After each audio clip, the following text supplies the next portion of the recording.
He said, and Jesus told him in Luke 10 and 19, he said, behold, I give you power. Remember that? And he said to do what? To tread over who? Serpents and scorpions. Oh, who was the serpents? The religious order. And the scorpions, you'll find out Ezekiel called them scorpions in his day. So he was telling them when he had the power, he wasn't talking about the devil, he was talking about the religious order. Amen. Amen? Amen. So that religious order were snakes. That's why when he told him, say, when you, if you be, he talked about over there, talking about giving fish and the bread. Remember that? And he called them serpents and snakes. Because that system was incapacitated. It wasn't capable enough to get a provision.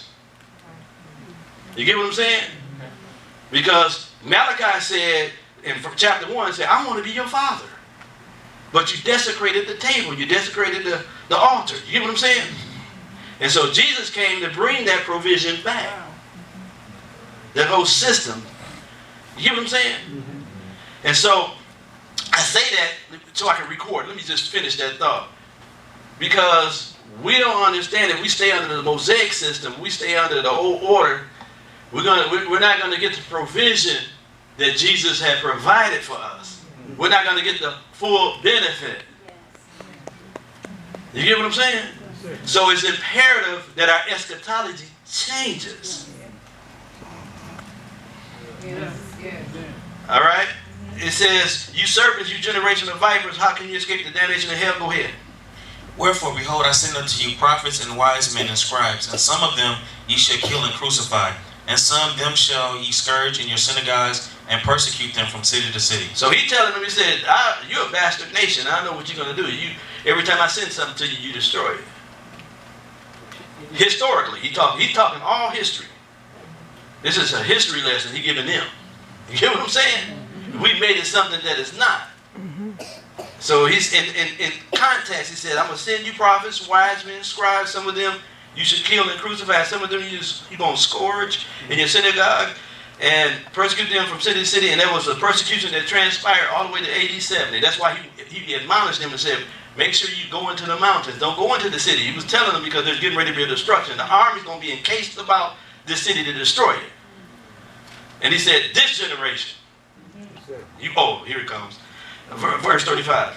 That upon you may come all the righteous blood shed upon the earth, from the blood of righteous Abel unto the blood of Zacharias son of Barachias, whom ye slew between the temple and the altar. This all happened historically. But verse 36. Verily I say unto you, all these things shall come upon this generation. Ah, Lord. This generation. That generation. Historically, talk about them. So our latter days, our last days, our eschatological look and concept is outdated. Matthew 23, if you go to 24 and 34, go to 24, I think that's it. Yeah, 24 and 34, we're going to come back to 37 in chapter 23. Look, it said, verily, verily, I say unto you, this generation, see it? Shall not pass till all these things be what? Fulfilled. Heaven and earth shall pass away, but my words shall not pass away. I ain't going to even touch heaven and earth. I'm going to just keep that verse in 34. So he basically saying that this generation, everything he said, what we're getting ready to read in the top half of 2024, he said, these things are going to happen to this generation. The sorrows and deliver you up to be afflicted, to kill you, and you're going to be offended, and many false prophets, and iniquity going to abound. All that stuff was for that generation, not our generation. Amen. He's specific. He said, this generation. He's talking to them. He's not talking to us. Amen. When Paul wrote to the church, to Timothy, the apostle of Ephesus, he wasn't writing that to us. He was writing it to Timmy. You get what I'm saying? Not to Stevie. To Timmy. It wasn't written to us, but it was written for our admonition and learning, that we may have patience and hope in the scriptures. Okay. Verse 37. O Jerusalem, Jerusalem, thou that killest the prophets and stonest them which are sent unto thee, how often would I have gathered thy children together, even as a hen gathereth her chickens under her wings, and ye would not. And you would not. He's not talking to us. He's talking to Jerusalem. Natural Jerusalem. Look, all truth is parallel. It tracks. Historical, prophetic. I call it dualistic prophecy. You know what I'm saying? We can pull things and glean things out of the Holy Spirit and quicken stuff in us, but in the proper context, he was talking to that generation. He wasn't talking to our generation. He wasn't talking 2,000 years later. He was talking at that moment. He said, behold, what? Go ahead. Your house is left unto you desolate. Your house is left unto you desolate. one definition for that word desolate means that you have neglected your husband. He was telling them, you know what, you're getting ready to, he said, I'm getting ready to divorce you. That's why he said your house is going to be left to you desolate. He said, verse 39. For I say unto you, ye shall not see me henceforth till ye shall say, blessed is he that cometh in the name of the Lord. Blessed is he that cometh in the name of the Lord. And archives and Orthodox study, that was how they knew who was who during that time. Because persecution was so strong, that's what they would say to know if somebody was sent on behalf of God or they were sent on behalf of Rome. Right. But prophetically, it's also happening today. When God sends prophets to us, it's up to us to receive or not. And when we don't receive a prophet, we don't get a proper reward. And then your reward or the backlash is a desolate house. Amen. Oh, glory. Amen. But now, chapter 24 got a big what? And. Am I right?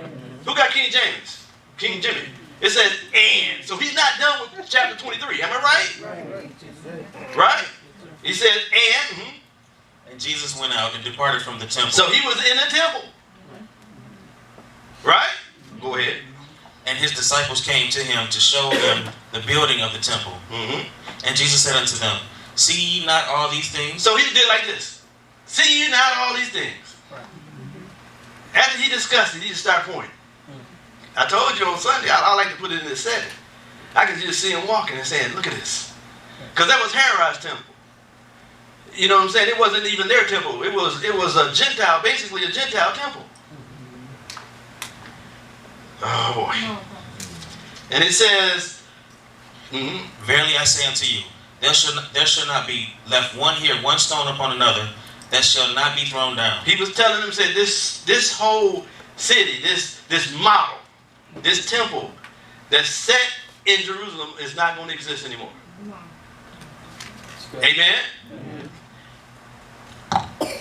Next. And as he sat upon the Mount of Olives, the disciples came unto him privately, saying, tell us, when shall these things be? When these things going to be? When is it going to happen? I want to know. Tell me. Go ahead. And what shall be the sign of thy coming? And What's going to be the sign of thy coming? So they connected the demolition of the temple with his coming.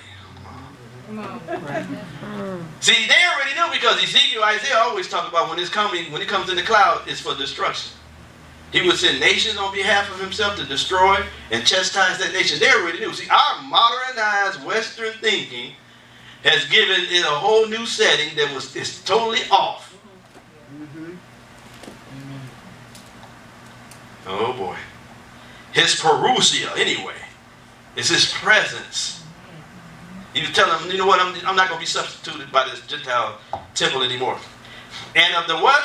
The end of the world. Now, anybody got a translation saying anything other than age? We still try to figure out. Age is different than we're talking about a terra firma no longer existing. Society as we know, ceasing from living and operating and doing whatever. As we've known, it don't have anything to do with mankind. It's the end of an age.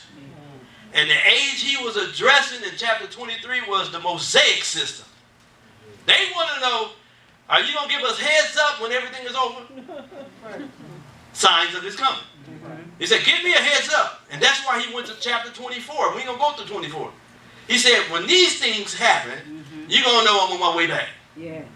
To bring a destruction to that system. You got it?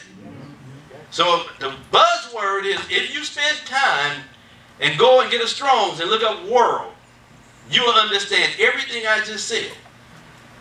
World is not the end of the world. It's not the end of society. It's the end of the age. Moses stood for an age. Call it the law age. That's why when Paul penned, he said, not only in this age, but the age to come. Right? Yes.